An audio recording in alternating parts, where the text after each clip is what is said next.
when young people are in crisis, where do they turn to? Well, new figures from Kids Helpline show a demand in support is rising sharply, with crisis interventions up 26% this year alone.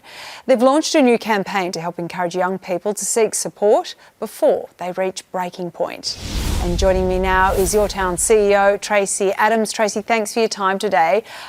These are really, startling numbers. What do you think is driving this sharp rise in crisis interventions with young people?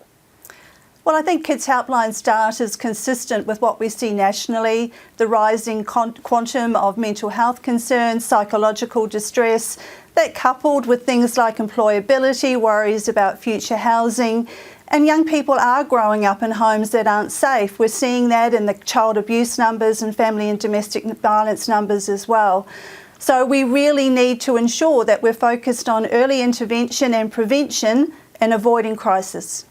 There have been some figures out recently just showing what a delay there is as well for young people who need to have, extra psychiatric support, that they're a really long wait time. So obviously helplines like this might be where they're turning to. But what sort of issues, you've mentioned just some, but what sort of issues are young people contacting the helpline for assistance with these days? Well, when it comes to crisis, the two most significant issues that our counsellors deal with is child abuse and young people really at risk of taking their own lives. And that's when our counsellors really seek to ensure that we're getting an emergency response to them as quickly as possible. But more broadly, young people are seeking help on things like emotional wellbeing, friendships, peer group relationships, bullying, family dynamics. The great thing about Kids Helpline is that young people can reach out about anything, and we really encourage them to do that. For those who might be concerned about a young person at the moment, what are the key early warning signs that we can look out for to maybe suggest that they're at risk or in need of extra support?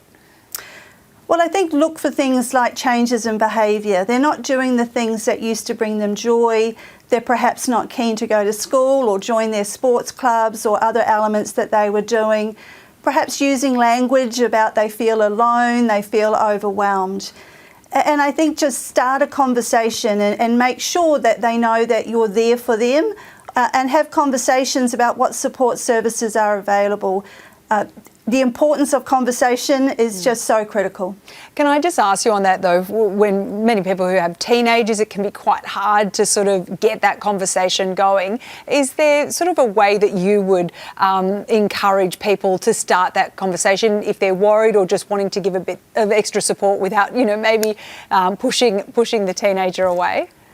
Yeah, well, I think don't be too worried about just starting that conversation. It can simply be as easy as, I've noticed that you don't seem to be yourself lately. Is there anything that you want to share with me? I'm always here for you.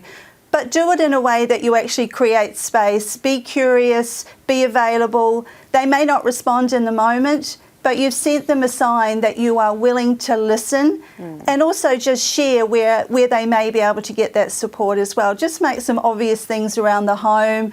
The Kids Helpline, logos are available, or just talk about matters that people see even in the news that young people might engage with. Yep, and just normalise it so they know they're not alone and it's absolutely okay and there is help if they need it. Tracy, thanks for your insights today. We really appreciate it. Thank you.